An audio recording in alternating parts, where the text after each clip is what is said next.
ನನ್ನ ಹೆಸರು ರವಿ ಅಂತ. ಶರ್ಮಣ್ಣ ಅವ್ರ ಪರಿಚಯ ಮಾಡಿಸ್ದಂಗೆ ನಾನು ಸುಮಾರು ಒಂದು 6 ವರ್ಷ ಕಾಲದಿಂದನೂ ಅಮೃತ್ ಭೂಮಿನಲ್ಲಿ ರೈತರಾಗಿ ಕೆಲಸ ಮಾಡ್ತಾ ಇದ್ದೀವಿ. ಇಲ್ಲೇನಂತಂದರೆ ನಾವು ನೈಸರ್ಗಿಕ ಕೃಷಿನಲ್ಲಿ ತರಕಾರಿ ಬೆಳೆಗಳನ್ನು ಬೆಳೆಯೋದ್ರ ಕಡೆ ಮತ್ತು ಮಾರಾಟ ಮಾಡೋದ್ರ ಕಡೆ ಎರಡೂ ಕಡೆನೂ ಕೆಲಸ ಮಾಡ್ತಾ ಇದ್ದೀವಿ. ನಾವು ಬೆಳೆಯೋದು ಒಂದೇ ಆಗಬಾರ್ದು, ಮಾರ್ಕೆಟು ನಾನೇ ಮಾಡೋವಂಥದ್ದು ಆಗಬೇಕು. ಅದನ್ನು ನಾವು ಇಲ್ಲಿ ಮಾಡ್ತಿದ್ದೀವಿ ಮತ್ತು ರೈತರುಗಳಿಗೂ ಹೇಳ್ಕೊಡ್ತೀವಿ. ಅದನ್ನು ಅವರು ಪ್ರಾತ್ಯಕ್ಷಿಕೆ ಅಂತಲೂ ನೋಡ್ಬೋದು, ಬಂದು ನೋಡೋದಕ್ಕೂ ಅವಕಾಶನ ಕೊಡ್ತೀವಿ. ಇದರಲ್ಲಿ ನಾವು 2 ಎಕರೆ ವಿಸ್ತೀರ್ಣದಲ್ಲಿ ತರಕಾರಿಗಳನ್ನು ಬೆಳೆಯುವಂಥದ್ದನ್ನು ನಾವಿಲ್ಲಿ ಮಾಡ್ತಾಯಿದ್ದೀವಿ. 2 ಎಕರೆ ವಿಸ್ತೀರ್ಣದಲ್ಲೇ ಯಾಕಪ್ಪ ಅಂತಂದರೆ ನಮಗೆ ವರ್ಷ ಪೂರ್ತಿ ಎಲ್ಲ ತರಕಾರಿಗಳು ಸಿಗಬೇಕು. ಆಲ್ಮೋಸ್ಟ್ ಮನೇಲಿ ಎಲ್ಲರೂ ತರಕಾರಿ ಬಳಸುವಂಥದ್ದೇ, ಪ್ರತಿಯೊಂದು ಮನೇಲೂ ಯಾರೂ ಬಳಸೋದೇ ಇಲ್ಲ ಅಂತ ಯಾವುದೂ ಮನೆ ಇಲ್ಲ. ಸೊಪ್ಪು ತರಕಾರಿಗಳನ್ನ ಎಲ್ಲ ಮನೆಯಲ್ಲೂ ಮ್ಯಾಕ್ಸಿಮಮ್ ಮಿನಿಮಮ್ ಅಂದರೂ ಒಂದು ವಾರಕ್ಕೆ 5 kg ಅಷ್ಟು ಬಳಸ್ತೀವಿ ನಾವು ಎಲ್ಲ ತರಕಾರಿಯಿಂದೂ. ಸೊ ಅದು ವರ್ಷ ಪೂರ್ತಿ ನಮಗೆ ಕಂಟಿನ್ಯೂ ಆಗಿ ಕೊಡುವಂಥದ್ದನ್ನ ಒಂದು ಪ್ಲ್ಯಾನ್ ಮಾಡಿ ನಾವು ಬೆಳೀತಾ ಇದ್ದೀವಿ ಇಲ್ಲಿ. ಅದರಲ್ಲಿ ನೀವು ನೋಡ್ಬೋದು, ಇಲ್ಲಿ 2 ಥರದಲ್ಲೂ ಕಾಣ್ತಾ ಇದೆ ನಿಮಗೆ. ಒಂದು ಹಂಚು ಹಾಕ್ಕೊಂಡು ಮಾಡಿದ್ದೀವಿ, ಒಂದು ಹಂಚು ಇಲ್ಲದೇ ಏರುಮಡಿ ಪದ್ಧತಿನಲ್ಲೂ ಮಾಡಿದ್ದೀವಿ. ಆ 2ರದ್ದು ಕಂಪೆನಿಯನ್ನು ನೀವು ನೋಡ್ಬೋದು ಮತ್ತು ಪ್ರಶ್ನೆ ಇದ್ರೂ ಕೇಳ್ಬೋದು ಯಾಕೆ ಏನು ಅಂತ. ಅದು ನಿನ್ನೆ ತಾನೇ ಶೋಯಿಂಗ್ ಆಗಿದೆ, ಇದಾಗಿ 20 ದಿನ ಆಗಿದೆ. ಸೊ ಒಂದೊಂದು ಹಂತದಲ್ಲೂ ಒಂದೊಂದು ಬೆಳೆ ಅಂದರೆ ನಾವು ಯಾವ ಥರ ಪ್ಲ್ಯಾನಿಂಗ್ ಮಾಡ್ತೀವಿ ಅಂತಂದರೆ, ನಾನು ಹೇಳಿದ್ನಲ್ಲ, ಕಂಟಿನ್ಯೂ ಇರಬೇಕು, ಪ್ರತಿ ವಾರದಲ್ಲಿ ತರಕಾರಿ ಸಿಗಬೇಕು ಮತ್ತು ಪ್ರತಿ ದಿನದಲ್ಲಿ ಸೊಪ್ಪುಗಳು ಸಿಗಬೇಕು. ಈ ಥರ ಪ್ಲ್ಯಾನ್ನ ಮಾಡ್ತಾ ಹೋಗ್ತಾ ಇದ್ದೀವಿ. ಅದರಲ್ಲಿ ನಾವು 20 ದಿನಕ್ಕೆ ಒಂದೊಂದು ಬ್ಯಾಚ್ನಂತೆ ತರಕಾರಿಗಳನ್ನ ಮಾಡ್ತೀವಿ. ಅಂದರೆ ನಾವು ಈಗ ಒಂದು ಮನೆಗೆ ನಾನು ಹೇಳಿದೆ 5 kg ಬೇಕಾಗುತ್ತೆ ಅಂತ. ಸೊ ಆ 5 kg ಬೆಳಿಬೇಕಂದ್ರೆ ಎಷ್ಟು ಗಿಡ ಟೊಮೊಟೊ ಹಾಕಬೇಕು, ಎಷ್ಟು ಗಿಡ ಬದನೆ ಹಾಕಬೇಕು, ಎಷ್ಟು ಗಿಡ ಮೆಣಸಿ ಹಾಕಬೇಕು, ನಾನು ಎಷ್ಟು ಗಿಡ ಹಾಕಿದ್ರೆ ಎಷ್ಟು ಕಾಯಿ ಬರುತ್ತೆ, ಎಷ್ಟು ಇಳುವರಿ ಬರುತ್ತೆ, ನಾನು ಎಷ್ಟು ಜನಕ್ಕೆ ಅದನ್ನು ಮಾರಾಟ ಮಾಡ್ಬೋದು, ಇದ್ರ ಮೇಲೂ ಕೆಲಸ ಮಾಡ್ತೀವಿ. ಸೊ ಒಂದು ಗಿಡ ಎಷ್ಟು kg ಬರುತ್ತೆ, ಅದನ್ನು ನಾವು ಎಷ್ಟು ಗಿಡ ಹಾಕೊಬೇಕು, ಎಷ್ಟು ಜನ ಗ್ರಾಹಕರಿದ್ದಾರೆ. ನನ್ನ ಸಂತೆಗೆ ಈಗ ಮಾರ್ಕೆಟ್ಗೆ ಹೋಗ್ತಾ ಇದ್ದೀವಿ, ನಾವೆಲ್ಲ ಸಂತೆ ಮಾಡ್ತಾ ಇರೋರೆ. ಸೊ ಆ ಸಂತೆಯಲ್ಲಿ ಎಷ್ಟು kg ತರಕಾರಿ ಹೋಗುತ್ತೆ, ಉಳ್ಕೊಬಾರ್ದು. ಅದು ಉಳ್ಕೊಂಡ್ರೆ ನಾವು ಬೇರೆ ಮತ್ತೆ APMCಗೆ ಹೋಗ್ಬೇಕಾಗುತ್ತೆ, ಅವನೇ ಅವನ ಹತ್ರನ ಕೊಟ್ಬಿಟ್ಟು ಕೈ ಕಟ್ಕೊಂಡು ನಿಂತ್ಕೋಬೇಕಾಗುತ್ತೆ ನಾವು. ಅದು ನಮ್ಮ ರೈತನ ಹತ್ರ ಆಗಬಾರ್ದು. ಅದು ನಮ್ಮ ಪ್ರೊಫೆಸರ್ ಅವ್ರು ಕಟ್ಟಿದಂಥ ಕನಸು ಅದು. ಸೊ ಅದನ್ನು ನಾವು ಇಲ್ಲಿ ಕೆಲಸ ಮಾಡ್ತಾ ಇದ್ದೀವಿ. ಜೊತೆಗೆ ಎಲ್ಲ ಅಮೃತ್ ಭೂಮಿ ತಂಡದವರು ಎಲ್ಲರೂ ಸೇರ್ಕೊಂಡು ಕೆಲಸ ಮಾಡ್ತಾ ಇರೋವಂಥದ್ದು, ನಾನು ಒಬ್ಬನೇ ಅಲ್ಲ. ಇದರಲ್ಲಿ ನಾವು ಬೇರೆ ಬೇರೆ ಬೆಳೆಗಳನ್ನು ಹಾಕಿದ್ದೀವಿ. ಒಂದೊಂದು ಬೆಡ್ಡಲ್ಲೂ ಒಂದೊಂದು ವೆರೈಟಿ ಥರ ಬೇರೆ ಬೇರೆ ಬೆಳೆಗಳು ನೋಡ್ಬೋದು ನೀವು. ಒಂದು ಬೆಡ್ಡಲ್ಲಿ ಮ್ಯಾಕ್ಸಿಮಮ್ ಅಂತಂದರೂ ಸೊಪ್ಪುಗಳಿದೆ, ಮತ್ತು ಗೆಡ್ಡೆ ತರಕಾರಿಗಳಿದೆ, ಗಿಡ ತರಕಾರಿಗಳಿದೆ, ಬಳ್ಳಿ ತರಕಾರಿ ಇದೆ, ಎಲ್ಲ ತರಕಾರಿನೂ ನೋಡ್ಬೋದು ನೀವು ಇಲ್ಲಿ. ಸುಮಾರು ಇಲ್ಲಿ ಒಂದು 25 ತರಹದ ತರಕಾರಿ ಸೊಪ್ಪುಗಳನ್ನ ಬೆಳೀತಾ ಇದ್ದೀವಿ. ಯಾವುದ್ಯಾವ್ದು ಬರುತ್ತೆ, ಯಾವುದು ಬರಲ್ಲ ಅಂತಲೇ ಎಲ್ಲ ಬರ್ತವೆ. ಆದರೆ ಇಲ್ಲಿ ಬರೀ ಸುಮ್ಮನೆ ನಾವು ಈ ಗಿಡ ಹಾಕಿದ್ದೀವಿ, ಯಾವುದೋ ಒಂದು ಬೆಂಡೆ ಗಿಡ ಹಾಕಿದ್ದೀನಿ, ಯಾವುದೋ ಒಂದು ಸೊಪ್ಪು ಹಾಕಿದ್ದೀನಿ, ಯಾವುದೋ ಒಂದು ಗೆಡ್ಡೆ ತರಕಾರಿ ಹಾಕಿದ್ದೀನಿ, ಈ ಥರ ಕೆಲಸ ಮಾಡ್ತಾ ಇಲ್ಲ ಇಲ್ಲಿ. ನಾವು ಹೇಗೆ ಮನೆಯಲ್ಲಿ ಕುಟುಂಬದ ಥರ ಇರ್ತೀವ, ಗಂಡ ಹೆಂಡತಿ ಮಕ್ಕಳು ಅಪ್ಪ ಅಮ್ಮ ಅಂತ, ಸೊ ಬೆಳೆಗಳಲ್ಲೂ ಆ ಕಾಂಬಿನೇಷನ್ ಇದೆ. ನಾವೆಲ್ಲ ಸಂಗಾತಿ ಬೆಳೆಗಳು ಅಂತ ಹೇಳ್ತೀವಿ. ಅದನ್ನು ಒಂದಷ್ಟು ನಾವು ಅದ್ರ ಜೊತೆ ಕೆಲಸ ಮಾಡ್ತೀವಿ. ಯಾವ್ಯಾವ ಬೆಳೆ ಯಾವ್ಯಾವ್ದ್ರ ಜೊತೆ ಚೆನ್ನಾಗಿ ಬರುತ್ತೆ, ಅದು ಯಾವುದ್ರ ಮಟ್ಟದಲ್ಲಿ ಬರುತ್ತೆ, ಎಷ್ಟು ಇಳುವರಿ ಬರುತ್ತೆ, ಕಡಿಮೆ ಆಗುತ್ತಾ, ಅಥವಾ ಅದಕ್ಕೆ ರೋಗ ಬರುತ್ತಾ, ಯಾವ ರೋಗ ಬರುತ್ತೆ, ಅದನ್ನು ಯಾವ ಥರ ಕಂಟ್ರೋಲ್ ಮಾಡ್ಬೋದು. ಕೆಲವೊಂದು ನಾವು ನೋಡ್ಬೋದು, ಎಲ್ಲರೂ ಹೊರಗಡೆ ಯಾವುದು ಈ ಹೈಬ್ರಿಡ್ ಬೀಜಗಳನ್ನ ಹಾಕಿ ಹೈಬ್ರಿಡಲ್ಲಿ ತುಂಬ ರೋಗಗಳು ಶುರುವಾಗ್ತಾ ಇದೆ. ಈಗ ಮ್ಯಾಕ್ಸಿಮಮ್ ಜೋಳನೇ ತಗೊಳ್ಳೋಣ, ಜೋಳ ಹಾಕ್ತೀವಿ, ಒಂದು ವಾರಕ್ಕೆ ಅದಕ್ಕೆ ಸೈನಿಕ ಹುಳು ಅಟ್ಯಾಕ್ ಆಗುತ್ತೆ. ಈಗ ಅಲ್ಲಿ ಜೋಳ ಹಾಕಿದ್ದೀವಿ, ಒಂದು ವಾರ ಆಗಿದೆ, ಅಲ್ಲಿ ನೋಡಿ ಯಾವುದಾದ್ರೂ ರೋಗ ಇದೆಯಾ ಅಂತ ನೋಡಿ. ಆ ಜೋಳ ಹಾಕಿದ್ದೀನಿ, ಅಲ್ಲಿ ಆ ಜೋಳನೂ ತೋರಿಸ್ತೀನಿ ವೆರೈಟಿ ಯಾವುದು ಅಂತ. ಸೊ ಯಾಕೆ ಬಂದಿಲ್ಲ ಈ ಜೋಳ, ಯಾಕೆ ಬಂದಿಲ್ಲ, ಪಕ್ಕದ ಜಮೀನಲ್ಲಿ ಹಾಕಿದ್ದಾರೆ, ಅಲ್ಲಿಗೆ ಯಾಕೆ ಸೈನಿಕ ಹುಳು ಬಂದಿದೆ? ಇಲ್ಲಿಂದ ಅಲ್ಲಿಗೇನೋ 2 ಕಿಲೋಮೀಟ್ರು ಇಲ್ಲ 1 ಕಿಲೋಮೀಟ್ರು ಇಲ್ಲ, ಬರೀ 150 ಮೀಟ್ರ್ ಅಷ್ಟೇನೆ. ಪಕ್ಕದಲ್ಲಿ ಹೋಗಿ ನೋಡಿ ಸೈನಿಕಗಳು ಬಂದಿದೆ. ಅದೇ 150 ಮೀಟ್ರ್ ಅಲ್ಲಿಗೆ ಹೋಗೋಕ್ಕಾಗ್ಲಿಲ್ವಾ, ಅಲ್ಲಿಂದ ಇಲ್ಲಿಗೆ ಬರೋಕ್ಕಾಗ್ಲಿಲ್ವಾ? ಅದಕ್ಕೆ ಯಾಕೆ ಬರಲಿಲ್ಲ? ನಾನೇನು ಯಾವುದು ಕೆಮಿಕಲ್ ಹೊಡೆದಿಲ್ಲಪ್ಪ, ನಾನು ಯಾವುದು ಕೆಮಿಕಲ್ ಕೊಟ್ಟಿಲ್ಲ ಭೂಮಿಗೆ, ಆದರೂ ಯಾಕೆ ಬಂದಿಲ್ಲ? ಅದು ನಾವು ವಿಷನೇ ಹಾಕಿಲ್ಲ. ಅಲ್ಲಿ ವಿಷ ಹಾಕಿರೋ ಅಥವಾ ಸೈನಿಕಗಳು ಅಟ್ಯಾಕ್ ಆಗ್ತಾ ಇದೆ, ಇಲ್ಲಿ ಯಾಕೆ ಬಂದಿಲ್ಲ? ಮತ್ತೆ ಬದನೆ ಗಿಡ ಹಾಕಿದ್ದೀವಿ, ರೋಗ ನೋಡ್ಬೋದು ನೀವು, ರೋಗ ಇದೆ, ರೋಗ ಇಲ್ಲ ಅಂತಲ್ಲ, ರೋಗಗಳು ಬಂದಿದೆ. ಬೇರೆ ಕಡೆನೂ ಹಾಕ್ತಾರೆ, ಅಲ್ಲಿಗೂ ರೋಗ ಬರುತ್ತೆ. ಆದರೆ ಅವರು ಕೆಮಿಕಲ್ ಹೊಡಿತಾರೆ, ನಾನು ಕೆಮಿಕಲ್ ಹೊಡಿಯಲ್ಲ. ಯಾಕೆ? ನನ್ನದ್ರೂ ಹೋಗುತ್ತೆ, ಅವನದ್ರಲ್ಲೂ ಹೋಗುತ್ತೆ. ನಾವು ಇದನ್ನ ಅರ್ಥ ಮಾಡ್ಕೋಬೇಕು. ಹೈಬ್ರಿಡ್ ಬೀಜ ಹೇಗೆ ಮತ್ತೆ ನಾಟಿ ಬೀಜಗಳು ಹೇಗೆ ಅಂತ. ನಾವಿಲ್ಲಿ 90 ಭಾಗ ನಾಟಿ ಬೀಜಗಳನ್ನ ಬಳಸ್ತೀವಿ ನಾವು, 90 ಭಾಗ. 10 ಭಾಗದಲ್ಲಿ ಇಂಪ್ರೂವ್ಡ್ ವೆರೈಟಿಗಳನ್ನ ಬಳಸ್ತೀವಿ. ಹೈಬ್ರಿಡ್ನು ಹಾಕಿದ್ದೀವಿ, ಅದನ್ನು ನಾನು ತೋರಿಸ್ತೀನಿ ಹೇಗಿದೆ ಗಿಡ, ಮತ್ತು ನಾಟಿ ಗಿಡ ಹೇಗೆ ಬರುತ್ತೆ, ಮತ್ತು ಯಾಕೆ ರೋಗ ಬರುತ್ತೆ. ಅದನ್ನು ನಾವು ಬೇರೆ ಬೇರೆ ಕಡೆ ಕೆಲಸ ಮಾಡ್ತೀವಿ ಆ ಬೀಜದ ಜೊತೆಗೂ. ಯಾಕಂದರೆ ಅವತ್ತೇ ಹೇಳ್ತಿದ್ರು ಬೀಜ ಸ್ವಾತಂತ್ರ್ಯ ರೈತನ ಕೈಲಿ ಇರಬೇಕು ಅಂತ ಪ್ರೊಫೆಸರ್ ಅವರು. ಬಟ್ ಇವತ್ತು ಎಲ್ಲರೂ ಬಿಟ್ಬಿಟ್ಟಿದ್ದೀವಿ, ಯಾವುದೋ ಕಂಪ್ನಿ ಮುಂದೆ ಹೋಗಿ ಕೈ ಕಟ್ಕೊಂಡು ನಿಂತ್ಕೋತೀವಿ, ಬೀಜ ಕೊಡಿ ಬೀಜ ಕೊಡಿ ಅಂತ. ಇದು ಆಗಬಾರ್ದು ಅಂತ ಅವತ್ತೇ ಹೇಳ್ತಿದ್ರು 70ರ ದಶಕದಲ್ಲಿ. ಬಟ್ ಇವತ್ತು ಬಿಟ್ಬಿಟ್ಟು ಯಾವುದೋ ಕಂಪ್ನಿ ಮುಂದೆ ಅವನ ಬೀಜಕ್ಕೋಸ್ಕರ ಕಾಯ್ತಾ ನಿಂತಿರ್ತೀವಿ. ಅದಕ್ಕೆ ನಾಟಿ ಬೀಜಗಳನ್ನ ಬಳಸಿ ಉಳಿಸಿ. ತುಂಬ ವೆರೈಟಿಗಳಿದೆ. ಈಗ ಟೊಮೊಟೊ ನೋಡ್ಬೋದು ನೀವು, ಟೊಮೊಟೊ ಅಂತಾರೆ ಎಲ್ಲ ಗುಂಡಕ್ಕೆ ಕೆಂಪಿಗೆ ಇರುತ್ತೆ ಅಂತ ಅನ್ಕೋತೀರಾ. ಟೊಮೊಟೊಲ್ಲಿ 70ರಿಂದ 90 ವೆರೈಟಿ ಇದೆ. ಸಣ್ಣ ಕಣ್ಣು ಕಾಣದೇ ಇರೋಷ್ಟು ಸೈಜಿಂದ ಹಿಡಿದು 1/4 kg ಬರೋ ಸೈಜ್ ತನಕನೂ ಟೊಮೊಟೊಗಳಿವೆ. ಆದರೆ ಅದ್ರ ಗುಣಲಕ್ಷಣಗಳೇ ಬೇರೆ ಬೇರೆ. ನಾವೇನಂತ ತಗೊಂಡೋದ್ರೆ ಮನೇಲಿ ಇಟ್ಕೊಂಡ್ರೆ ಹೊಡಿಬಾರ್ದು, ದಪ್ಪಕ್ಕೆ ಗಲ್ಕಂಡಾಗಿರ್ಬೇಕು ಅಂತ ಹೇಳ್ತೀವಿ. ಬಟ್ ಯಾಕೆ ಹೊಡಿಬಾರ್ದು? ಕಟ್ ಮಾಡ್ತೀವಿ ಅಲ್ವಾ. ನಮ್ಗೆ 1 ವಾರ ಇಟ್ಕೊಳ್ಳೋದು ಏನಕ್ಕೆ? 2 ದಿನ ಬರಲಿ ಟೊಮೊಟೊ, ನಾವೇ ಬೆಳ್ಕೊಳ್ಳೋಣ. ಫ್ರೆಶ್ ಆಗಿ ಸಿಗುತ್ತೆ ಟೊಮೊಟೊ, ಅದನ್ನು ಬಳಸಿ, ಅದನ್ನು ರೈತರುಗಳು ಗ್ರಾಹಕರಿಗೆ ಪರಿಚಯ ಮಾಡೋಣ. ಸೊ ಇವೆಲ್ಲ ನಾಟಿ ಬೀಜಗಳನ್ನ ಬಳಸೋದ್ರಿಂದ ರೋಗ ನಿರೋಧಕ ಶಕ್ತಿ ಜಾಸ್ತಿ ಆಗುತ್ತೆ, ರೋಗಗಳು ಕಡಿಮೆ ಆಗುತ್ತೆ, ರೈತನ ಕೆಲಸಗಳು ಕಡಿಮೆ ಆಗುತ್ತೆ. ಆಮೇಲೆ ಎಲ್ಲರೂ ಹೇಳ್ತಾರೆ ನೈಸರ್ಗಿಕ ಕೃಷಿನಲ್ಲಿ ಜೊತೆಗೆ ಇರಬೇಕು, ಅಲ್ಲೇ ನಿಂತ್ಕೋಬೇಕು, ನಾವು ಅದನ್ನು ಅಬ್ಸರ್ವ್ ಮಾಡಬೇಕು. ಹೌದು, ಅಬ್ಸರ್ವ್ ಮಾಡಲೇಬೇಕು. ಈಗ ನಾವು ಸಣ್ಣ ಮಕ್ಕಳನ್ನ ಹುಟ್ಟಿದ ತಕ್ಷಣ ಬಿಟ್ಬಿಡ್ತೀವ? ಇಲ್ಲ ಅಲ್ವಾ. ಅವ್ರು ನೋಡ್ಕೋತೀವಿ, ಅವ್ರು ಬೆಳೆದು ದೊಡ್ಡವರಾಗಿ ಅವ್ರ ಬುದ್ಧಿ ಕಲಿಸೋ ತನಕನೂ ನೋಡ್ಕೋತೀವಿ ಅಲ್ವಾ. ಗಿಡಗಳನ್ನು ಅಷ್ಟೇ, ಚಿಕ್ಕದ್ರಿಂದ ಹಾಕಿದಾಗ ನೋಡ್ಕೊಳ್ಳಿ, ಅದಕ್ಕೆ ಗೊಬ್ಬರ ಬೇಕಾ, ನೀರು ಬೇಕಾ, ಔಷಧಿ ಹೊಡಿಬೇಕಾ, ಎಲ್ಲನೂ ನೋಡ್ಕೊಂಡು ದೊಡ್ಡದಾದ್ಮೇಲೆ ಬಿಟ್ಬಿಡಿ. ಕಾಯಿ ಬಿಟ್ಟ ಮೇಲೆ ಅದು ತನಗೆ ತಾನೇ ಹಣ್ಣಾಗುತ್ತೆ, ಕಾಯಿ ಬಿಟ್ಬಿಡುತ್ತೆ. ನೀವು ಆಮೇಲೆ ನೋಡ್ಕೊಳ್ಳೋದಿಲ್ಲ, ಬರೀ ಹಾರ್ವೆಸ್ಟ್ ಮಾಡೋದು, ತಗೊಂಡೋಗಿ ಮಾರಾಟ ಮಾಡೋದು, ಇಷ್ಟೇ ನಮ್ಮ ಕೆಲಸ. ಅದರಲ್ಲಿ ಏನೂ ಕೆಲಸ ಇರಲ್ಲ. ಆದ್ರೂ ಔಷಧಿ ಹೊಡೆದ್ಬಿಟ್ಟು ಹೋಗಿ ಆರಾಮಾಗಿ ಮಲಗಿರೋದು ಯಾವ್ದಾರು ಕಟ್ಟೆ ಮೇಲೆ ಅಂತಾರೆ ರೈತರು. ಯಾಕೆ? ಈಗ ಬಂದಿರೋದು ಅದಕ್ಕೆ ತಾನೆ, ಕಟ್ಟೆ ಮೇಲೆ ಮಲಗಿರೋ ಹೊತ್ತಿಗೆ ಶುಗರು, BP, ಬೇರೆ ಬರಬಾರ್ದ ಕಾಯಿಲೆಗಳೆಲ್ಲ ಬರ್ತಾ ಇರೋದು ನಮ್ಮಲ್ಲಿ. ಮೊದಲೆಲ್ಲ ಎಲ್ಲರೂ ಈಗ ಅಜ್ಜರು ಇದ್ದಾರೆ ನೋಡಿ, ಸ್ಟ್ಯಾಂಡರ್ಡಾಗಿ ಬಂದು ನಿಂತಿದ್ದಾರೆ. ನಾವು ಅವ್ರ ಏಜಿಗೆ ನಾವು ನಿಂತ್ಕೊಳ್ಳೋದು ಇಲ್ಲ, ಯಾಕಂದ್ರೆ ನಮ್ಮ ಫುಡ್ ಹಂಗಿದೆ. ಅದಕ್ಕೆ ನೈಸರ್ಗಿಕ ಕೃಷಿ ಮಾಡಿ ಖಂಡಿತವಾಗೂ ಲಾಭ ಕಾಣ್ಬೋದು. ಇದರಲ್ಲಿ ಲಾಭ ಅಂತಲ್ಲ, ಮ್ಯಾಕ್ಸಿಮಮ್. ಈಗ ನೋಡಿ ಇದರಲ್ಲಿ ನಾನು ಸುಮಾರು ಅಲ್ಲಿಂದ ಇಲ್ಲಿ ತನಕ 120 ಅಡಿ ಇದೆ. ಇದು ಬೆಡ್ಡು, ಒಂದು ಬೆಡ್ಡಲ್ಲಿ ಎಕ್ಸಾಂಪಲ್ ಕೊಡ್ತಾ ಇರೋದು 120 ಅಡಿ ಅಲ್ಲಿಂದ ಇಲ್ಲಿ ತನಕ ಮೆಂತ್ಯ ಸೊಪ್ಪು ಬಿಟ್ಟಿದ್ದೀನಿ. ನಾನು ಬಿಟ್ಟಿರೋದು ಬರೀ 500 ಗ್ರಾಮ್ ಬೀಜ ಇಲ್ಲಿಗೆ, ಒಂದು ಬೆಡ್ಗೆ. ಅಲ್ಲಿಂದ ಇಲ್ಲಿ ತನಕ 500 ಗ್ರಾಮ್ ಬೀಜ ಬಿಟ್ಟಿದ್ದೀನಿ. ಆ ಬೀಜದ ಖರ್ಚು ಎಷ್ಟು? ಮೆಂತ್ಯ ಬೀಜ ಯಾರಾದರೂ ಹೇಳಿ ನೀವೇನೆ? 50 ರೂಪಾಯಿ. ಓಕೆ, 50 ರೂಪಾಯಿ ಬೀಜ ಬಿಟ್ಟಿದ್ದೀನಿ ನಾನು ಇಲ್ಲಿಗೆ. ಅರ್ಧ kg ಬೀಜಕ್ಕೆ 1 kg 100 ರೂಪಾಯಿ. ಬೇರೆ ಬೇರೆ ಕಡೆ ಬೇರೆ ಬೇರೆ ರೈಟ್ ಇದೆ, 120 ಇದೆ, 130 ಇದೆ. ಅದು 100 ರೂಪಾಯಿನಂತೆ ತಗೊಳ್ಳಿ. ಸೊ ಇಲ್ಲಿ 50 ರೂಪಾಯಿನ ಬೀಜನ ನಾನು ಇಲ್ಲಿ ಬಿಟ್ಟಿದ್ದೀನಿ. ಅದ್ರ ಜೊತೆಗೆ ಇಲ್ಲಿ ನಾನು ಯಾವುದು ಹಾಗಲಕಾಯಿ ಗಿಡ ಬಳ್ಳಿ ಹಾಕಿದ್ದೀನಿ. ನನಗಿದು ಬರೀ 22 ದಿನಕ್ಕೆ ಹಾರ್ವೆಸ್ಟಿಗೆ ಬರುತ್ತೆ. ಇದು 22ರಿಂದ 28 ದಿನದ ಒಳಗಡೆ ಹಾರ್ವೆಸ್ಟಿಗೆ ಬರುತ್ತೆ.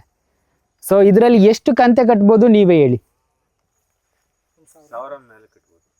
ಬೇಡ, ನಮಗೆ 1000 ಬೇಡ, ಬರೀ ಒಂದು 150 ಕಂತೆ ಕಟ್ಕೊಳ್ಳೋಣ.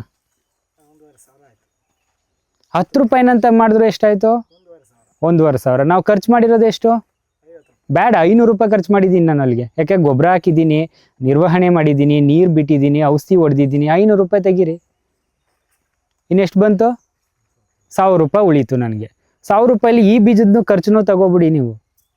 ಯಾಕೆಂದರೆ ಆಮೇಲೆ ನೀವು ಇದೊಂದೇ ಗಿಡಕ್ಕೆ ನೀವು ಇದು ಮಾಡಿಲ್ಲ, ಖರ್ಚು ಮಾಡಿಲ್ಲ. ಜೊತೆಗೆ ಹಾಗಲಕಾಯಿ ಬೀಜನೂ ತಂದಿದ್ದೀವಿ ನಾವು. ಏನಂದ್ರೆ 20-25 ಬೀಜ ಹಾಕಿದ್ದೀನಿ ನಾನು ಇಲ್ಲಿಗೆ ಅಷ್ಟೇ. ಮ್ಯಾಕ್ಸಿಮಮ್ ಅಂದರೂ 80 kg ಕಾಯಿ ಕುಯ್ತೀನಿ ನಾನು, ಕಾಯಿ ಬಂತು ಅಂದರೆ 80 kg ಕಾಯಿ ಕುಯ್ತೀನಿ ನಾನು ಇಲ್ಲಿ. 40 ರೂಪಾಯಿನಂತೆ ತೊಗೊಳ್ಳಿ ಅದನ್ನು. ಒಂದು ಬೆಡ್ಡಲ್ಲಿ ಎಷ್ಟು ಬಂತು? 3200 ರೂಪಾಯಿ. ಜೊತೆಗೆ ಇಲ್ಲಿ ಮೂಲಂಗಿ ಹಾಕಿದೆ, ಮೂಲಂಗಿ ಜರ್ಮಿನೇಷನ್ ಆಗಿಲ್ಲ. ಒಂದೊಂದು ಬಂದಿದ್ದಾವೆ, ಇಲ್ಲೆಲ್ಲ ಇದ್ದಾವೆ. ಜರ್ಮಿನೇಷನ್ ಕಡಿಮೆ ಆಗಿದೆ, ಯಾಕೆಂದರೆ ನಾಟಿ ಬೀಜಗಳು ಕಡಿಮೆ ಆಗ್ತವೆ. ಅದನ್ನು ನೋಡ್ಕೋಬೇಕು ನಾವು, ಅದೆಷ್ಟು ದಿನ ಬೀಜ, ಯಾವ ಥರ ಸ್ಟೋರ್ ಮಾಡಿದ್ವಿ ಎಲ್ಲನೂ ನೋಡ್ಕೋಬೇಕು. ಅದಾಯಿತು. ಮೂಲಂಗಿನೂ ಬರುತ್ತೆ ನನಗೆ, ಮೂಲಂಗಿ ಚೆನ್ನಾಗಿರೋದನ್ನೇ ಹಾಕ್ಕೊಂಡ್ರೆ ಮೂಲಂಗಿನೂ ಬರುತ್ತೆ. ಸೊ ಮ್ಯಾಕ್ಸಿಮಮ್ ಅಂದ್ರೆ ಅದು 100 kg ತನಕನೂ ತೆಗಿಬೋದು ಇದರಲ್ಲಿ, ಒಳ್ಳೆ ಈಲ್ಡ್ ಬಂದರೆ. 100 kg 40 ರೂಪಾಯಿನಂತೆ ತೊಗೊಳ್ಳಿ. ಒಂದು ಬೆಡ್ಡಲ್ಲಿ ಎಷ್ಟು ಆದಾಯ ಬಂತು? ಮ್ಯಾಕ್ಸಿಮಮ್. ಮಿನಿಮಮ್ ಬಂದೇ ಬರುತ್ತೆ 10,000 ರೂಪಾಯಿ. ಅಂಥದ್ದು 16 ಬೆಡ್ಡು ಒಂದು ಸರ್ಕಲಲ್ಲಿ ಮಾಡ್ತೀನಿ ನಾನು. ಆದರೆ ಇದರಲ್ಲಿ 10,000 ಬಂತು ಅಂದಂಗೆ ಈ ಬೆಡ್ಡಲ್ಲೂ ಬರಲೇಬೇಕು ಅಂತ ಏನು ರೂಲ್ಸ್ ಇಲ್ಲ. ಮತ್ತು ಈ ಬೆಡ್ಡಲ್ಲಿ ಇಲ್ಲಿ 150 ಕಂತೆ ಕಿತ್ತೆ ಅಂದರೆ ಇದರಲ್ಲೂ 150 ಕಂತೆನೇ ಬರಬೇಕು ಅಂತ ಏನಿಲ್ಲ. ಇದರಲ್ಲಿ ಒಂದು 60 ಕಂತೆ ಬರ್ಬೋದು, ಇನ್ನೊಂದರಲ್ಲಿ 200 ಕಂತೆ ಬರ್ಬೋದು. ಸೊ ಎಲ್ಲನೂ ನಾವು 5 ಬೆರಳು ಒಂದೇ ಸಮಕ್ಕಿರಲ್ವಲ್ಲ, ಹಾಗೇನೆ ಇದನ್ನು. ಬಟ್ ಒಂದು ಹೋದ್ರೂ ಒಂದರಲ್ಲಿ ನಾವು ಸಕ್ಸಸ್ ಕಾಣಲೇಬಹುದು, ಯಾವತ್ತೂ ಕಡಿಮೆ ಆಗಲ್ಲ. ಆದರೆ ಎಲ್ಲ ರೈತರುಗಳು ಅಷ್ಟೇ ಗಮನದಲ್ಲಿಟ್ಕೊಳ್ಳಿ, ಯಾವತ್ತೂ ಬೋರ್ಡ್ ಮೇಲೆ ಬರ್ಕೋಬೇಡಿ ಪ್ರೈಸ್ಗಳು. ನಾನು ಇಷ್ಟು ಬೆಳೆದೆ, ಇಷ್ಟು ಹಾಕ್ತೀನಿ, ಇಷ್ಟು ಬರುತ್ತೆ, ನಾನು ಇದು ಮಾಡಲೇಬೇಕು. ರವಿ ಹೇಳ್ತಾನೆ, ರವಿ ಮಾತನ್ನು ಕೇಳಬೇಡಿ ನೀವು. ನಾನು ಹೇಳ್ತಾ ಇದ್ದೀನಿ, ಸುಮ್ಮನೆ ನಿಮಗೆ ಗೈಡ್ ಕೊಡ್ತಾ ಇರೋದು, ಇದು ಮಾಡ್ಬೋದು ಅಂತ ಅಷ್ಟೇ. ಆದರೆ ನೀವು ಇದನ್ನು ತಗೊಂಡೋಗಿ ಅಲ್ಲಿ ಕೃಷಿ ಮಾಡಲಿಲ್ಲ ಅಂತಂದರೆ ಯಾವುದೂ ಲಾಭ ಬರಲ್ಲ ನಮಗೆ. ಫಸ್ಟು ಬೆಳೆಯೋದ್ರ ಕಡೆ ಗಮನ ಕೊಡಬೇಕು, ಆಮೇಲೆ ಮಾರ್ಕೆಟ್ ತನಗೆ ತಾನೇ ಆಗುತ್ತೆ, ತನಗೆ ತಾನೇ ತೋರಿಸ್ಕೊಡುತ್ತೆ ದಾರಿನ. ಬೆಳೆದಿದ್ದೀನಿ ಅಂತಂದರೆ ಬೆಳಿಲೇ ಇಲ್ಲ, ಕೂತ್ಕೊಂಡು 1 ಲಕ್ಷ ಬರುತ್ತೆ, 50,000 ಬರುತ್ತೆ, ರವಿ ಹೇಳ್ದ ನಾನು ಮಾಡಲೇಬೇಕು, ಇದು ತಲೆಯನ್ನು ತೆಗೆದುಬಿಡಿ. ಇದನ್ನು ಫಸ್ಟ್ ನೀವು ಮಾಡಿ, ಅಲ್ಲಿ ಮಾಡಿ ತೋರಿಸಿ, ಪಕ್ಕದವನಿಗೆ ತೋರಿಸಿ, ನೀವು ಲಾಭ ಮಾಡಿ. ಮ್ಯಾಕ್ಸಿಮಮ್ ಅಂದರೂ ಒಂದು ಬೆಡ್ಡಲ್ಲಿ ನಿಮ್ಮ ಎದುರಿಗೇನೆ 10,000 ರೂಪಾಯಿ ನಾವು ಕಾಣ್ಬೋದು. ಇದು ಖರ್ಚು ಮಾಡಿರೋದು ಬರೀ 2,000 - 3,000 ತೆಗೀರಿ ಖರ್ಚನ್ನ. ಯಾಕೆಂದರೆ ಬೀಜದ ಖರ್ಚು ಫಸ್ಟೇ ಎತ್ಕೊತೀನಿ ನಾನು ಸೊಪ್ಪಿನಲ್ಲೇ. ಬೀಜ, ನಿರ್ವಹಣೆ, ನೀರದು ಎಲ್ಲನೂ ಫಸ್ಟು ಸೊಪ್ಪಲ್ಲೇ ತೆಗೆದುಬಿಡ್ತೀನಿ ನಾನು.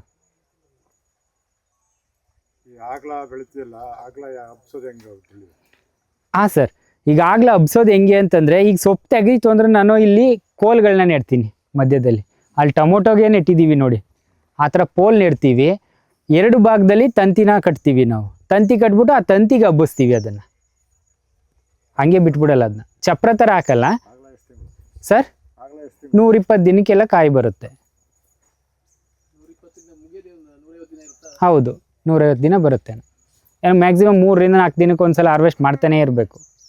ಅದ್ರ ಜೊತೆ ಬೆಂಡೆ ಇದೆ, ಹಾಗಲಕಾಯಿ, ಹೀರೆಕಾಯಿ ಮತ್ತು ಕುಂಬಳಕಾಯಿ ಹಾಕ್ತೀವಿ ಬೇರೆ ಬೇರೆ. ಅಲ್ಲೆಲ್ಲ ಮಧ್ಯೆ ಯಾವುದು ನೆರಳಿದೆ, ಈಗ ಅಕ್ಕ ನಿಂತಿದ್ದಾರಲ್ಲ ಆ ಜಾಗ ಫ್ರೀ ಆಗಿದೆ, ಅಲ್ಲಿ ಕುಂಬಳ ಅಂತದನ್ನ ಹಬ್ಸೋವಂಥದ್ದು, ನೆರಳಲ್ಲೂ ಹಬ್ಕೊಬಿಡುತ್ತೆ. ಸೋರೆಕಾಯಿ ಹಬ್ಸೋವಂಥದ್ದು.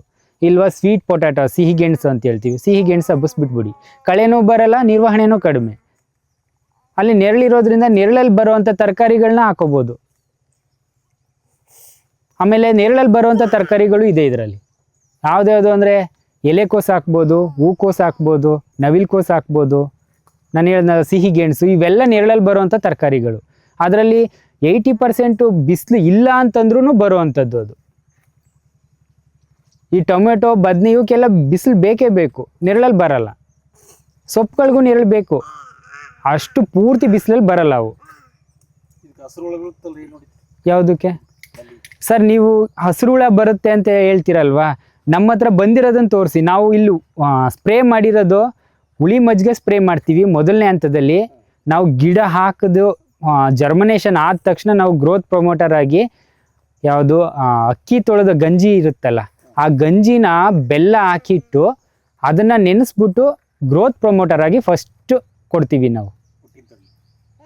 ಆಯಿತಾ, 1:10 ನೀರು ಹಾಕ್ಕೊಂಡು ಅದಕ್ಕೆ 1 ಲೀಟ್ರ್ ಕಷಾಯಕ್ಕೆ 10 ಲೀಟ್ರ್ ನೀರು ಸೇರಿಸಿ ಅದು ಗ್ರೋತ್ ಆಗಿ ಕೆಲಸ ಮಾಡುತ್ತೆ. ಅಕ್ಕಿ ಗಂಜಿನ ಬಸಿಯೋದು, ಬಸಿ ಅಂತ ಗಂಜಿನ 2 kg ಹಾಕ್ತೀವಿ.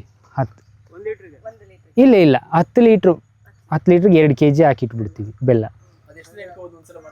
ಒಂದು 7 - 8 ದಿನ ಅದನ್ನು ಹಂಗೆ ಇಟ್ಬಿಡ್ಬೇಕು ಅಣ್ಣ. ಆಮೇಲೆ ಒಂದು 11 - 12 ದಿನ ಗಂಟೆ ಅದು ಮುಗ್ದೇ ಹೋಗುತ್ತೆ, ಸ್ಪ್ರೇ ಆಗೋಗಿರುತ್ತೆ. ಅದನ್ನು ಸ್ಪ್ರೇ ಕೊಡ್ತೀವಿ. ಅದಾದಮೇಲೆ 15 ದಿನ ಅಂದರೆ ಗ್ರೋತ್ ಆದ 15 ದಿನಕ್ಕೆ ನಾವು ಹುಳಿ ಮಜ್ಜಿಗೆ ಸ್ಪ್ರೇ ಮಾಡ್ತೀವಿ. ಅದು 1:10 ಅದಾದ 15 ದಿನಕ್ಕೆ ಹುಳಿ ಮಜ್ಜಿಗೆ ಕೊಟ್ಟ ಮೇಲೆ ಇನ್ಯಾವ ರೋಗನೂ ಅಲ್ಲಿ ಅವಾಯ್ಡ್ ಆಗ್ತಾ ಇರುತ್ತೆ, ಬರೋಲ್ಲ. ಕೆಲವರು ಹಸುವಿನ ತುಪ್ಪ ಕೂಡ ಮಿಕ್ಸ್ ಮಾಡ್ಬೋದು. ಅನ್ನಕ್ಕೆ ಹಸುವಿನ ತುಪ್ಪ ಮತ್ತು ಬೆಲ್ಲನ ಮಿಕ್ಸ್ ಮಾಡಿದ್ರೆ ಅದು ಯೂಮಿಕ್ ಆಸಿಡ್ ಏನು ನಾವು ಅಂಗಡಿ ತರ್ತೀವಲ್ಲ ಅದಕ್ಕಿಂತ ಚೆನ್ನಾಗಿ ಕೆಲಸ ಮಾಡುತ್ತೆ ಅಂತ ಹೇಳ್ತಾರೆ. ಒಳ್ಳೆಯದು ಸರ್, ಅದು ನಿಮ್ಮ ಹತ್ರ ಇದೆ ಮಾಡಿ. ಅದು ನೈಸರ್ಗಿಕ ಔಷಧಿ ಸರ್, ಅದು ನನ್ನ ಅನುಭವಕ್ಕೂ ಖಂಡಿತವಾಗೂ ನಿಮ್ಮ ಹತ್ರ ಇದೆ ಅಂತಂದ್ರೆ ಮಾಡಿ. ಇದು ನಾವು ಹೇಳ್ದಂಗೆ ಮಾಡಬೇಕು ಅಂತ ಏನಿಲ್ಲ. ನಿಸರ್ಗ ಎಲ್ಲ ರೈತರುಗಳಿಗೂ ಎಲ್ಲರಿಗೂ ಕೊಟ್ಟಿದೆ. ಅದರಲ್ಲಿ ಕಷಾಯಗಳು ಹೇಗೆ ಮಾಡ್ಕೋಬೇಕು ಅನ್ನೋದು ಪ್ರಕೃತಿ ಕೊಟ್ಟಿದೆ. ಸೊ ಮಾಡ್ಕೊಳ್ಳಿ ಅದನ್ನ ನೀವೇನೆ. ಹಸುವಿನ ತುಪ್ಪ ಅನ್ನ ಹ್ಞೂ ಸರ್, ನೇರವಾಗಿ ಅನ್ನ ನಾವು ಮಾಡಿರೋ ಅನ್ನಕ್ಕೆ ಹಾಕಿ ಮತ್ತೆ ಬೆಲ್ಲನ ಮಿಕ್ಸ್ ಮಾಡಿ ಇಟ್ಬಿಟ್ರೆ ಯೂಮಿಕ್ ಆಸಿಡ್ ಏನು ನಾವು ಬರುತ್ತಲ್ಲ ಪ್ಯಾಕೆಟ್ ಅಲ್ಲಿ ಮೇಣ ಥರ ಅದನ್ನ ಬಿಟ್ಟು ಇದನ್ನ ಮಾಡಿ ಅನುಭವ ತಗೊಂಡಿದ್ವಿ. ಹೌದು, ಖಂಡಿತ ಮಾಡ್ಬೋದು. ಮತ್ತೆ ನಾವು ಘನ ಜೀವಾಮೃತ ಅಂತ ಮಾಡ್ಕೋತೀವಿ. ಜೀವಾಮೃತ ಸೇಮ್ ಅಂದ್ರೆ ನಾವು ದ್ರವ ಜೀವಾಮೃತ ಡ್ರಮ್ಮಲ್ಲಿ ಮಾಡುವಂಥದ್ದು, ಘನ ಜೀವಾಮೃತ ಗಟ್ಟಿ ಮಾಡಿ ಇಟ್ಕೊಳ್ಳೋದು. ಒಣಗಿಸಿ ಪುಟ್ಟಿಗೆ ತುಂಬಿಟ್ಕೊಂಡು ಹೌದು, ಇಟ್ಕೊಳ್ಳೋವಂಥದ್ದು. ಅದೊಂದು 6 ತಿಂಗಳು ಸ್ಟೋರ್ ಮಾಡ್ಬೋದು. ಇದಕ್ಕೆ 10 kg ಹಾಕ್ತೀವಿ ನಾವು. ಅದನ್ನು ಒಂದು ಬೆಡ್ಗೆ ಘನ ಜೀವಾಮೃತ 10 kg ಕೊಟ್ಬಿಟ್ಟು ಶೋಯಿಂಗ್ ಮಾಡ್ತೀವಿ. ಕಲಸಿ ನೆರಳಲ್ಲಿ ಒಣಗಿಸಿದ್ರೆ ಅದು ತಾನೇ ಗಟ್ಟಿಯಾಗಿರುತ್ತೆ. ಹೌದು, ಪುಡಿ ಪುಡಿ ಮಾಡಿ ಅದನ್ನು ಸ್ವಲ್ಪ ನೀಟಾಗಿ ನೆರಳಲ್ಲಿ ಎತ್ತಿಟ್ಕೊಂಡ್ಬಿಟ್ರೆ ಆರಾಮಾಗಿರುತ್ತೆ. ಹೌದು ಒಣಗಾಗಿಟ್ಟಾಗ ಹೌದು. ಅದನ್ನು ಸುಧಾರಿಸ್ಕೋಬೇಕು ರೈತರು. ಆಮೇಲೆ ಏನು ಸರ್? ಹಾಂ ಸರ್, ಈಗ ನಮ್ಮಲ್ಲಿ ನೈಸರ್ಗಿಕ ಕೃಷಿನಲ್ಲಿ ಆಳವಾಗಿ ಉಳುಮೆ ಮಾಡಬಾರ್ದು. ಮತ್ತು ಭಾರವಾಗಿರೋಂಥದ್ದನ್ನು ಟ್ರ್ಯಾಕ್ಟರ್ಗಳಾಗಿರ್ಬೋದು ಏನು ಒಳಗಡೆ ಓಡಾಡಿಸ್ಬಾರ್ದು ಜಮೀನು ಒಳಗಡೆ. ಮತ್ತು ಅದನ್ನು ಯಾವುದೇ ಆಯಿತು ಅಂದರೂ ಪದೇ ಪದೇ ಉಳುಮೆ ಮಾಡ್ತಾನೇ ಇರಬಾರ್ದು. ಯಾಕೆಂದರೆ ಭೂಮಿನಲ್ಲಿರುವಂಥ ಸೂಕ್ಷ್ಮಾಣುಜೀವಿಗಳಿಗೆ ನಾವು ಯಾವುದೇ ಥರ ಡ್ಯಾಮೇಜ್ ಮಾಡಬಾರ್ದು ಅಂತ ನಮ್ಮ ನೈಸರ್ಗಿಕ ಕೃಷಿನಲ್ಲಿ ಇರುವಂಥದ್ದು. ಇವಾಗ ಏನು ಮಾಡ್ತಾ ಇದ್ದೀವಿ, ಬಿತ್ತನೆ ನಾಳೆ ಅಂತಂದರೆ ಇವತ್ತು ಟ್ರ್ಯಾಕ್ಟರ್ ತೊಗೊಬರೋದು, ಉಳುಮೆ ಮಾಡೋದು. ಮಣ್ಣು ಲೂಸ್ ಆಗಲಿಲ್ಲ ಅಂದರೆ ಆಳವಾಗಿ ಬಿಡೋ ಅಂತ ಅನ್ನೋದು. ಸೊ ಇದು ಆಳವಾಗಿ ಉಳುಮೆ ಮಾಡಬಾರ್ದು ಅಂತ ನಮ್ಮ ಈ ಹಂಚು ಹಾಕಿರೋ ಉದ್ದೇಶ ಏನು ಅಂತಂದರೆ ಭೂಮಿನ ಉಳುಮೆನೇ ಮಾಡಬಾರ್ದು ಅಂತ. ಉಳುಮೆನೇ ಮಾಡಬಾರ್ದು, ಬಿಟ್ಬಿಡಿ ಅದ್ರ ಪಾಡ್ಗದು. ಆದರೆ ನಾವು ಉಳುಮೆ ಮಾಡಬೇಕಾಗಿರೋದು ಎಲ್ಲಿ? ಇಲ್ಲಿ 2 ರಿಂದ 3 ಇಂಚಿನಷ್ಟು ಮಣ್ಣನ್ನ ಸ್ಮೂತ್ ಲೂಸ್ ಮಾಡ್ತೀವಿ ಅಷ್ಟೇ. ಇನ್ನು ಆಳವಾಗಂತೂ ಉಳುಮೆ ಮಾಡಲ್ಲ. ಇಲ್ಲ ಹ್ಯಾಂಡ್ ಟಿಲ್ಲರ್ ಇದೆ ಚಿಕ್ಕದು, ಅದರಲ್ಲಿ ಬಿಟ್ಟು ಕಳೆ ಹೊಡಿತೀವಿ. ಇದು ಹಾರ್ವೆಸ್ಟ್ ಎಲ್ಲ ಆಗಿ ಮುಗಿದ ಮೇಲೆ. ಇಲ್ಲ ಅಂತಂದರೆ ಅದ್ರ ಪಾಡ್ಗದು ಮಾವುಟಿನಲ್ಲಿ ಚಿಕ್ಕ ಚಿಕ್ಕ ಸಲಿಕೆಗಳಿದೆ, ಅದರಲ್ಲಿ ಅಗದು ಬಿಟ್ಕೋತೀವಿ. ಮತ್ತು ಅದನ್ನು 1 ವಾರ ಒಣಗಿಸ್ತೀವಿ ಸಗಣಿ ಬಿಸಿಲಲ್ಲಿ. ಒಣಗಿಸ್ಬಿಟ್ಟು ನೆಕ್ಸ್ಟ್ ಶೋಯಿಂಗ್ ಮಾಡ್ತೀವಿ. ಆದರೆ ನೆಕ್ಸ್ಟ್ ಸರ್ಕಲಲ್ಲಿ ನಾವು ಪ್ಲ್ಯಾನ್ನ ರೊಟೇಟ್ ಮಾಡ್ತೀವಿ. ಅಂದರೆ ಬೆಳೆನ ಬೇರೆ ಬೇರೆ ಕಡೆ ಇದು ಮಾಡ್ತೀವಿ. ಅಂದರೆ ಇಲ್ಲಿರೋದು ಈ ಕಡೆ ಬರುತ್ತೆ, ಈ ಕಡೆ ಇರೋದು ಈ ಕಡೆಗೆ ಬರುತ್ತೆ. ಇದನ್ನು ಮಾಡಿಕೊಂಡು ನಾವು ಕೃಷಿ ಮಾಡ್ತೀವಿ. ಕಳೆ ನಿರ್ವಹಣೆ ಮಣ್ಣಿನ ಸವಳಿಕೆನೂ ಆಗಲ್ಲ. ಹಾಂ ಸರ್, ಖಂಡಿತವಾಗೂ ಅದು ಆಗಲ್ಲ. ಹೌದು, ಪ್ರೊಟೆಕ್ಟಿವ್ ಆಗಿರುತ್ತೆ. ಮತ್ತು ನಾನು ಜೀವಾಮೃತ ಅಥವಾ ಏನೇ ಕೊಟ್ಟರು ನಾನು ಈ ಜಾಗದಲ್ಲಿ ಕೊಟ್ಟಿರ್ತೀನಿ. ಮತ್ತು ಇಲ್ಲಿ ಸೂಕ್ಷ್ಮಾಣುಜೀವಿಗಳು ಡೆವಲಪ್ ಆಗಿರ್ತವೆ, ಒಳ್ಳೆ ಗ್ರೋತಿಂಗ್ ಇರುತ್ತೆ. ಮತ್ತು ಯಾವುದೇ ಮಣ್ಣಾದರೂ ಪದೇ ಪದೇ ಈಗ ನಾವು ನೋಡ್ಬೋದು ಅದು ಕೆಮಿಕಲ್ ಕೃಷಿನಲ್ಲಿ ನಮ್ಮಲ್ಲಿ ಏನು ಮಾಡ್ತಾರೆ ಅಂತಂದರೆ, ನಮ್ಮ ಇಲ್ಲೇ ಸುತ್ತಮುತ್ತ ಭಾಗದಲ್ಲಿ ಒಬ್ಬ ಏನೋ ಒಂದು ಬಾಳೆ ಬೆಳೆದಿದ್ದಾನೆ ಅಂತಂದರೆ ಒಂದು 10 kg ಗೊನೆ ಬರ್ತಾ ಇದೆ ಅಂತಂದರೆ ನಾನೇನು ಮಾಡ್ತಿದ್ದೆ, ಪಕ್ಕದ ಜಮೀನವನು ಅವ್ನು 10 kg ಬಂದಿದೆ, ನಾನು ಯಾಕೆ ಜಾಸ್ತಿ ತೆಗಿಬಾರ್ದು? ಅದು ಅವನೇನೋ ಒಂದು 10 ಮೂಟೆ ಯೂರಿಯಾ ಪೊಟಾಶ್ ಏನೇನೋ ಹಾಕಿದ್ದಾನೆ ಅಂದರೆ ನಾನು 20 ಮೂಟೆ ಹಾಕ್ತಾಯಿದ್ದೀನಿ. ಅಲ್ಲಿ ಖರ್ಚನ್ನ ಜಾಸ್ತಿ ಮಾಡ್ತಾಯಿದ್ದೀನಿ. ಯಾಕೆಂದರೆ ಪಕ್ಕದವನ್ನ ನೋಡಿಕೊಂಡು ನಾವು ಖರ್ಚು ಇಲ್ದೇ ಲಾಭ ತೆಗಿಯೋದು ಹೇಗೆ?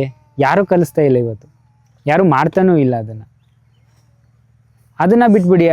ಮತ್ತು ಬಾಳೆಹಣ್ಣು ಹೇಳ್ದೆ, ಅದನ್ನು ಎಷ್ಟು kg ಗೊಬ್ಬರ ಕೇಳ್ತಪ್ಪ ಬಾಳೆ? ಯಾರನ್ನಾದ್ರೂ ಗೊಬ್ಬರ ಕೇಳ್ತಾ 2 kg ಕೊಡು 3 kg ಕೊಡು ಅಂತ? ಇಲ್ಲ ಅಲ್ಲ, ಅದು ಗೊತ್ತೂ ಇಲ್ಲ ನಮಗೆ. ಏನೋ ಕೊಡಬೇಕು, ಕೊಡ್ತಾ ಇದ್ದೀವಿ. ಸರ್, ಕಳೆ ನಿರ್ವಹಣೆ ಇಲ್ಲೆಲ್ಲ ಒಂದು 20 ದಿನದ ಕಳೆ, ಸಣ್ಣ ಕಳೆ ಬರುತ್ತಲ್ಲ, ಆವಾಗ ಚಿಕ್ಕ ಚಿಕ್ಕದು ಕಳ್ಕೊಟ್ಗಳಿದೆ, ಅದರಲ್ಲಿ ಕೆತ್ತಿ ಕೆತ್ತಿ ಬಿಟ್ಬಿಟ್ರೆ ಒಣಗೋಗುತ್ತೆ. ಅದರಲ್ಲಿ 70 ಭಾಗ ಕಳೆ ಕಡಿಮೆ ಆಗುತ್ತೆ.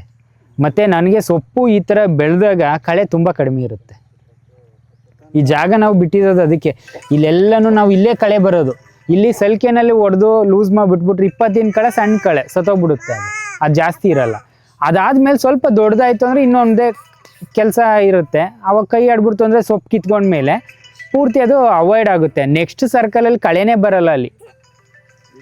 ಯಾಕಂದ್ರೆ ನಾವು ಪ್ರತಿದಿನ ಓಡಾಡ್ತಿರ್ಬೋದು. ಈಗ ನೀವೇ ನೋಡ್ಬೋದು, ಇಲ್ಲಿ ಎಲ್ಲರಿಗೂ ಶುಗರು BP ಇರುತ್ತೆ, ಕಾಮನ್ ಆಗಿ ಎಲ್ರಿಗೂ ಬಂದೇ ಅಂತಿದೆ ಈಗ.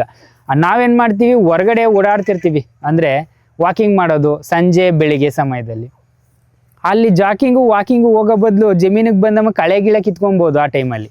ಇಲ್ಲಿ ವಾಕಿಂಗು ಆಗುತ್ತೆ, ಕೆಲಸನೂ ಆಗುತ್ತೆ, ಕಳೆನೂ ಅವಾಯ್ಡ್ ಆಗುತ್ತೆ, ಗಿಡ ನೋಡ್ದಂಗೂ ಆಗುತ್ತೆ. ಬರೀ 1 ಗಂಟೆನಲ್ಲಿ ನಾವು ಎಲ್ಲ ವಿಸ್ತೀರ್ಣಕ್ಕೂ ನೀರನ್ನ ಕೊಡ್ಬೋದು.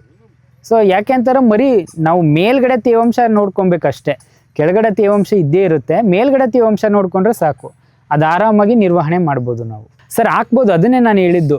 ಪ್ರೆಷರ್ ಇರಬೇಕು ನೀರಿಗೆ. ಇಲ್ಲ ಸರ್, ನಾವು ನೋಡಿದೀವಿ, ನಮ್ಮಲ್ಲಿ 2 ಇಂಚ್ ನೀರು ಬಿಟ್ರು ಪ್ರೆಷರ್ ಸಾಲ್ತಾ ಇಲ್ಲ ಅದಕ್ಕೆ. ಅದನ್ನು ಹಾಕಿದೀವಿ, ಅದು ಕಬ್ಬಿಗೆ ಬಳಸಿದೀವಿ. ಹೌದು ಕಬ್ಬಿಗೆ ಬಳಸಿದೀವಿ. ಅದನ್ನ ಬೇಕಾದ್ರೆ ನೋಡ್ಬೋದು ನೀವು. ಅಲ್ಲ, ನಾವು ಅಳವಡಿಸಿದೀವಿ ಸರ್ ಆಲ್ರೆಡಿ ಇದೆ, ಅದನ್ನ ನೋಡ್ಬೋದು ನೀವು ಅಲ್ಲಿ ಫೀಲ್ಡಲ್ಲಿ ಹೋಗಿ. ಅದಕ್ಕೂ ಅಷ್ಟೇ, ನಾವೇನಂತಾರೆ ನೀರಿನ ಪ್ರೆಷರ್ ಹೇಗಿದೆ ಅದ್ರ ಮೇಲೆ ನಾವು ಕೆಲಸ ಮಾಡ್ಬೋದು. ಈಗ ನೀವು ಹೇಳ್ದದ್ದು ಸರಿ, ನಮ್ಮ ಹತ್ರನೂ ಇದೆ, ಆಕ್ಚುಲಿ ಹಾಕಿದೀವಿ ನಾವು. ಅದನ್ನ ನೀರು ಓಡ್ತಾ ಕಡಿಮೆ ಪ್ರಮಾಣದಲ್ಲಿ ಮೇಲೆ ಬರುತ್ತೆ, ಫೋರ್ಸ್ ಆಗಿ ಹೋಗುತ್ತೆ. ಸೊ ಅದನ್ನ ನಾವು ಮ್ಯಾಕ್ಸಿಮಮ್ ಅಂದ್ರೂ 8 ಜೆಟ್ನ ಜೋಡಿಸ್ಬೋದು. 16 mm 8 ಜೆಟ್ ಜೋಡಿಸ್ಬೋದು. ಅದ್ರ ಮೇಲೆ ಜೋಡಿಸ್ತೀನಿ ಅಂತಂದ್ರೆ ಪ್ರೆಷರ್ ಕಡಿಮೆ ಆಗುತ್ತೆ. ಅಂದರೆ ಅಗಲವಾಗಿ ಬೀಳೋದು ಹತ್ತಿರದಲ್ಲಿ ಬೀಳೋಕ್ಕೆ ಶುರು ಆಗುತ್ತೆ, ಬೇರೆ ಬೇರೆ ಕಡೆ ಡೈವರ್ಟ್ ಆಗಲ್ಲ ನೀರು. ಸೊ ಅದನ್ನು ನಾವು ಗಮನದಲ್ಲಿ ಇಟ್ಕೊಂಡು ಕೆಲಸ ಮಾಡ್ಬೋದು. ಖಂಡಿತವಾಗೂ ಅಲ್ಲಿ ನಾವು ಕಬ್ಬಿಗೆ ಅಳವಡಿಸಿದ್ದೀವಿ, ಅದನ್ನು ನೋಡ್ಬೋದು ನೀವು ಫೀಲ್ಡಿಗೆ ಹೋಗಿದಾಗ. ಅಂದಾಜಲ್ಲಿ ತಗೋಬೇಕು, ಇಷ್ಟೇ ಗಿಡ ಹಾಕಿದಾಗ ಇಷ್ಟೇ ಇಳುವರಿ ಬರುತ್ತೆ, ಪ್ರತಿಯೊಂದು ನಮಗೆ ಡಾಟಾ ಬಂದ್ಬಿಡುತ್ತೆ ಅಲ್ಲಿ. ಯಾಕಂದ್ರೆ ಅದ್ರ ನೆರಳಲ್ಲಿ ಬರುವಂಥ ತರಕಾರಿಗಳು ಅದು. ಆಮೇಲೆ ಪಡವಲಕಾಯಿ ಜೊತೆ ಆಲೂಗೆಡ್ಡೆ ಹಾಕ್ಬೋದು, ಮತ್ತು ಈ ಯಾವುದು ಜೋಳ ಹಾಕ್ಬೋದು, ಲೆಟ್ಯೂಸ್ ಹಾಕ್ಬೋದು, ಬೇರೆ ಬೇರೆ ಬೆಳೆ. ಮತ್ತು ಬೇಸಿಲ್ ಅಂತ ಇದು ಕಾಮಕಸ್ತೂರಿ ಇದೆಯಲ್ಲ, ಸೊ ಅದನ್ನು ಹಾಕೋಬೋದು. ಕುಂಬಳಕಾಯಿ ಗಿಡನೂ ಹಾಕ್ಬೋದು ಅದ್ರ ಜೊತೆ, ಕುಂಬಳಕಾಯಿ ಮತ್ತು ಕಲ್ಲಂಗಡಿ ಇವನ್ನೆಲ್ಲ ಹಾಕ್ಬೋದು. ಮತ್ತು ಸೌತೆಕಾಯಿ ಜೊತೆ ದಪ್ಪ ಮೆಣಸಿಕಾಯಿ ಹಾಕ್ಬೋದು, ಹೂಕೋಸು ಹಾಕ್ಬೋದು. ಸೊ ಈ ಥರ ಬೇರೆ ಬೇರೆ ಬೆಳೆಗಳ ಜೊತೆ ಬೇರೆ ಬೇರೆ ಬೆಳೆಗಳನ್ನ ಸೇರಿಸ್ತಾ ಹೋಗ್ಬೋದು. ಒಂದೇ ಬೆಡ್ಡಲ್ಲಿ 3-4 ವೆರೈಟಿಗಳನ್ನ ಸೇರಿಸ್ಕೊಂಡು ನಾವು ಕೃಷಿ ಮಾಡಿದ್ರೆ ಲಾಭ ಕಾಣ್ಬೋದು. ಬೇಲಿ ಬೆಳೆಗಳಲ್ಲಿ ತುಂಬ ವೆರೈಟಿಗೆ ಹಾಕ್ಬೋದು. ಈಗ ಅಣ್ಣ ಹೇಳ್ದಂಗೆ ಅಗಸೆ ಹಾಕ್ಬೋದು, ನುಗ್ಗೆ, ಪಪ್ಪಾಯ, ಹರಳು, ಆಮೇಲೆ ಕರಿಬೇವು, ಚಕ್ರಮುನಿ ಸೊಪ್ಪು, ಬಸಳೆ ಸೊಪ್ಪು, ಬಾಳೆ, ಸುಮಾರು ಇತರೆ ಬೆಳೆಗಳನ್ನೆಲ್ಲ ಸೇರಿಸ್ತಾ ಹೋಗ್ಬೋದು ನಾವು. ಬಸಳೆ 1-2 ಗಿಡ ಇದೆ ಸರ್, ಪೂರ್ತಿ ಎಕರೆವಾರು ಹಾಕಿಲ್ಲ ನಾವು. ಕೆಲವೊಂದು ಗಿಡಗಳಿದಾವೆ, ಅದನ್ನ ಡೆವಲಪ್ ಮಾಡಬೇಕು. 300 ಹಂಚು ಕೂರುತ್ತೆ, 300ರಿಂದ 320 ಹಂಚು. ಸೊ ಹೊಸ ಹಂಚು ಎಷ್ಟಿರ್ಬೋದು ನಿಮಗೆ ಗೊತ್ತಿದೆ. ಸೆಕೆಂಡ್ ಸಿಕ್ಕಿದ್ರೆ ಒಂದು 3ರಿಂದ 5 ರೂಪಾಯಲ್ಲಿ ಖರೀದಿ ಮಾಡ್ಬೋದು. ಇದನ್ನ ತಗೊಂಡಿದ್ದೀವಿ ನಾವು, ಇದನ್ನ ತಗೊಂಡು ಅಳವಡಿಸ್ಕೋತಾ ಇದ್ದೀವಿ. ಇದು ಒಂದು ಮಡಿ ಪೂರ್ತಿ ಅಲ್ಲಿಂದ ಇಲ್ಲಿಗೆ ಒಬ್ಬ ಲೇಬರ್ ಕೂತ್ಕೊಂಡು ಸಂಜೆ ತನಕ ಕಟ್ಬೋದು. ಒಬ್ಬ ತಗೊಬಂದು ಕೊಡೋಕ್ಕೆ, ಒಬ್ಬ ಜೋಡಿಸ್ಕೊಳ್ಳೋದಕ್ಕೆ. 2 ಆಯ್ತು ಅಂದ್ರೆ 1 ಮಡಿ ಮಾಡ್ಬೋದು ಇದನ್ನ. ಹೌದು, 3.5 ಬರುತ್ತೆ. ಹಿಂಗಿಂಗೆ 120 ಅಡಿ ಇದೆ ಸರ್. 2 ಅಡಿ ಅಂತರ ಕೊಟ್ಟಿದ್ದೀವಿ ಸರ್. ಅದನ್ನೇ ನಾವು ಹೇಳ್ತಾ ಇರೋದು, ನೈಸರ್ಗಿಕ ಕೃಷಿನಲ್ಲಿ ಬೆಳೆಯ ವೈವಿಧ್ಯತೆ ಜೊತೆ ಕೆಲಸ ಮಾಡ್ಬೇಕು ನಾವು.